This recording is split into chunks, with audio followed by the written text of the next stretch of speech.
नमस्कार, मैं कशिश। आप देख रहे हैं आर सोनी न्यूज। एक युवा पत्रकार जिन्होंने लगभग 10 साल क्राइम रिपोर्टिंग में तो अपना नाम कमाया ही है, अब साथ ही साथ लेखक के रूप में भी उभरते हुए नजर आ रहे हैं। जी, हम बात करें एक बड़े चैनल में काम कर रहे क्राइम रिपोर्टर पुनीत शर्मा की, जिनके द्वारा एक पुस्तक लिखी गई है जिसका नाम है अनचाही रिपोर्टिंग और अनचाहा सफर। आइए पत्रकार पुनीत शर्मा की मुंह जुबानी सुनवाते कि क्या सोचकर उन्होंने किताब का नाम यह रखा और साथ ही साथ जो अनुभव उनके द्वारा साझा किए गए हैं यह भी आप सुनिए।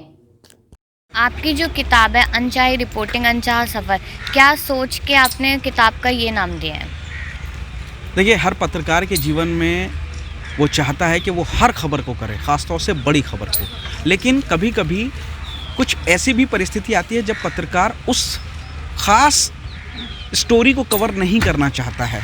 और ऐसी ही ख़ास स्टोरी बनी थी कोरोना काल, जिसको कोई भी पत्रकार कभी कवर नहीं करना चाहता था। कोई नहीं चाहता था कि ऐसा कोई युग आए, कोई ऐसा एरा आए जिसमें लोगों की जान दांव पर लगी हो, घर के बाहर निकलने पर मौत खड़ी हो, और पत्रकार को भी अपनी जान दांव पे लगानी चाहिए। कुल मिलाकर जो कायनात है, जो सृष्टि है, उसके तमाम जो लोग हैं, जो बाशिंदे हैं, जो इंसान हैं, उनका पूरा जीवन दांव पर लग गया था इस कोरोना काल में। तो ऐसा कोई इंसिडेंट हो, ऐसा कोई भी नहीं चाहता था, और ख़ासतौर से पत्रकार नहीं चाहता था कि उसको कवर करना पड़े। इसलिए इसका नाम लिखा गया अनचाही रिपोर्टिंग, जिसको कभी कोई रिपोर्ट करना नहीं चाहेगा। और अनचाहा सफ़र, जब मज़दूर पलायन करने के लिए निकले, अपनी जान दांव पर लगा के भूखे प्यासे नंगे पैर हज़ारों किलोमीटर का सफ़र उन्होंने तय किया, कहीं कुछ खाने के लिए नहीं था, दुख भरा वो सफ़र था। तो ये एक ऐसा सफ़र था जिसको कभी भी कोई तय नहीं करना चाहता था, हर कोई आराम से जाना चाहता है। तो इसलिए इस किताब का नाम लिखा गया अनचाही रिपोर्टिंग और अनचाहा सफ़र। तो आपने किताब लिखी, किस तरीके से ये लोगों के अनुभव को कनेक्ट कर पाएगी, किसी के थॉट को कनेक्ट कर पाएगी? देखिए, ये पत्रकारों के ऊपर बेसिकली लिखी गई किताब है, जिसमें रिपोर्टर, कैमरामैन, डेस्क पर काम करने वाले तमाम लोग, मतलब पत्रकार लोगों ने किस तरीके से कोरोना काल में पत्रकारिता की, कैसे अपनी जान दांव पर लगाई। उन्होंने जब सुबह घर से निकलते थे तो उन्हें इस बात का डर लगता था कि कहीं ऐसा ना हो कि शाम को घर लौटते वक्त हम लोग बीमार ना हो जाएं, हम कोविड का शिकार ना हो जाएं। अपने परिवार को दूर रखना पड़ा उनको, और रिपोर्टिंग करनी पड़ी। जब लोग घरों के अंदर दुबके हुए थे तो पत्रकार घरों के बाहर आकर के रिपोर्टिंग कर रहा था। अपने बच्चों को गले नहीं लगा पा रहे थे, अपनी पत्नी से नहीं मिल पा रहे थे, अपने बूढ़े बुज़ुर्ग माँ बाप से नहीं मिल पा रहे थे। तो ऐसे में जो लोग हैं, उन लोगों को हम ये बताना चाह रहे थे कि पत्रकारिता आसान नहीं थी। ऐसे युग में जब लोग मौत से भाग रहे थे, तो पत्रकार मौत के बीच में जा करके रिपोर्टिंग कर रहा था, चाहे वो अस्पताल हो जहाँ पर पूरी तरीके से कोई नहीं जा रहा था, कोविड के अस्पताल हो, शमशान घाट हो जो काफ़ी प्रोन एरियाज़ थे कोविड के लिए, वहाँ जा कर के रिपोर्टिंग करी। तो हर एक आदमी की ज़िंदगी में कहीं ना कोई ख़बर होती है। तो इस तरीके से मैंने इसको कनेक्ट किया कि हम लोगों को, हम पत्रकारों को कितनी ज़्यादा दिक्कत हुई। हम लोगों ने खून के आंसू भी रोए इस दौरान। सुबह निकलते थे, रात में खाने को नहीं मिलता था। जो लोग अपना कहते थे कि हम तुम दो जिसमें एक जान है, वो लोग चाय तक के लिए मना कर देते थे कि आप लोग पत्रकार हो, आप लोग गलत जगह जाते हो, कोविड एरिया में जाते हो, अगर हम आपसे मिलेंगे तो हमें भी कोरोना होने के चांसेस हैं। तो लोगों ने मिलने तक से मना कर दिया। तो ये जो एक एहसास था, ये बड़ा भयावह था। जब आपका बच्चा आपसे 100 फीट की दूरी पर बैठा और आप उसको गले ना लगा पा रहे हो, ये एहसास बड़ा ख़तरनाक होता है। आप अपनी पत्नी को छोड़ करके रह रहे हो। तमाम ऐसे लोग भी जो थे जिनकी नई नई शादी होती है और पत्नी को छोड़ना पड़ा, बुजुर्ग माँ बाप को छोड़ना पड़ा। तो ये ख़तरनाक एहसास था, और इसी एहसासों के ऊपर ये किताब लिखी गई है। तो आप कोरोना की बात करें तो कोरोना की वजह से जो पत्रकारिता है वो किसी भी वे में पत्रकारिता किस तरीके से बदली, या क्या उसका अनुभव रहा? देखिए, कोरोना में पत्रकारिता पूरी तरीके से बदल गई, क्योंकि हम लोग कोई दफ्तर नहीं जाता था। हम लोग पत्रकार हमेशा अपनी ज़िंदगी को दांव पर लगा करके ही रिपोर्टिंग करता है। लेकिन एक ऐसा अदृश्य शैतान इस समाज में बैठा हुआ था, हवा में था, कि हम लोगों को पता ही नहीं था कि हमारा दुश्मन कौन है।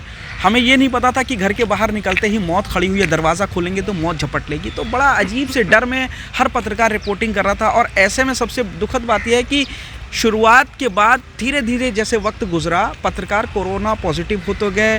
हमारे बीच के तमाम पत्रकार थे जो बिस्तर पे रहे, वेंटिलेटर पे रहे, और उनमें से कई लोगों की मौत भी हो गई।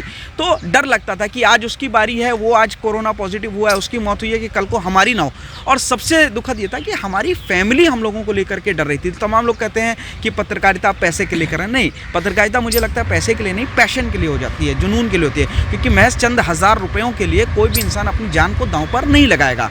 कोरोना जानलेवा थी, पत्रकारिता उस वक्त एकदम जानलेवा साबित हो रही थी। तो ऐसे में सभी पत्रकार अपनी जान को दांव पर लगा करके सिर्फ अपने पैशन, अपने जुनून के लिए रिपोर्टिंग कर रहे थे। तो पुनीत जी, आपकी पहचान है एज अ क्राइम रिपोर्टर, तो क्राइम रिपोर्टिंग करते करते भी आपके क्या ख्याल आए कि मुझे एक पुस्तक लिखनी चाहिए जो लोगों तक अनुभव पहुंचा सके, बता सके कि पत्रकारिता किस तरीके से देखी जाती है और असलियत में पत्रकारिता है क्या?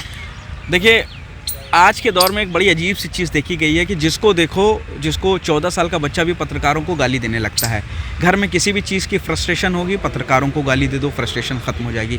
तो मेरी यही सोच थी कि पत्रकारों को आप गाली दे देते हैं, उनको आपको लगता है कि वो बस कुछ गलत हरकतें करते हैं, अपना काम ठीक से नहीं करते हैं, बिकाऊ होती है मीडिया, लोग कहते हैं। तो मेरा सिर्फ ये कहना था कि कुछ हज़ार रुपयों के लिए कोई आदमी अपनी ज़िंदगी दांव पर नहीं लगाता, अपने पैशन के लिए लगाता। अगर इस किताब को आप पढ़ें तो हर पत्रकारों का दर्द आपको समझ में आएगा कि कैसे भूखे प्यासे रह करके पूरे दिन उन्होंने पत्रकारिता की, परिवार से दूर रहे, तमाम ज़ख्म देखे, जान दांव पर लगाई, कोरोना का शिकार हुए, मौत हो गई, और उसके बावजूद जो है वो लोग लगातार पत्रकारिता करते रहे। अपने साथियों को खोने के बावजूद भी डर ज़रूर उनके जहन में था कि कहीं हम भी कोरोना पॉजिटिव ना हो जाए, लेकिन उन लोगों ने रिपोर्टिंग की। तो बस समाज को एक संदेश देना चाहता था कि भैया, पत्रकार भी इंसान होते हैं, वो भी मौत से डरते हैं, और वो अपने सिर्फ पैशन और जुनून और आप लोगों को सच्चाई से रूबरू वाकिफ़ कराने के लिए अपनी जान दांव पे लगा रहे हैं। हर पत्रकार या कोई भी पत्रकार गलत नहीं होता, कम से कम उसकी भी भावनाओं को समझने की ज़रूरत है। इन्हीं भावनाओं को समझाने के लिए इस किताब का सहारा लेना पड़ा है, जिसमें उस दौर की सारी घटनाओं को मैंने लिखने की कोशिश की। और अभी आपने ये किताब लिखी, तो इसी तरह की क्या और भी किताबें आप लिखेंगे आगे आकर?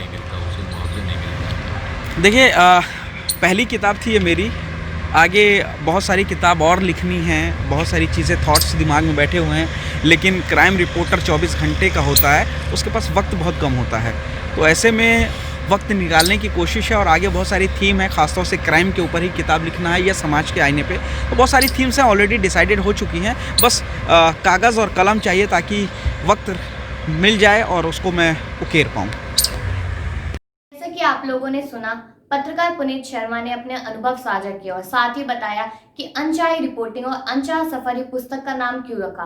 साथ ही आपको बता दें कि आप इस पुस्तक को अमेज़न से खरीद सकते हैं और पढ़ सकते हैं कि इसमें क्या लिखा गया है। साथ ही आपको बता दें कि डिस्क्रिप्शन बॉक्स में भी बुक का लिंक दिया गया है, आप लोग यहां से भी बुक को जाकर खरीद सकते हैं। और बाकी देश और दुनिया की तमाम बड़ी खबरों के लिए आप देखते रहिए आर सोनी न्यूज़, और चैनल को सब्सक्राइब करना ना भूलें। साथ ही साथ हमारी वेबसाइट www.rsonynews.com पर भी विजिट करें।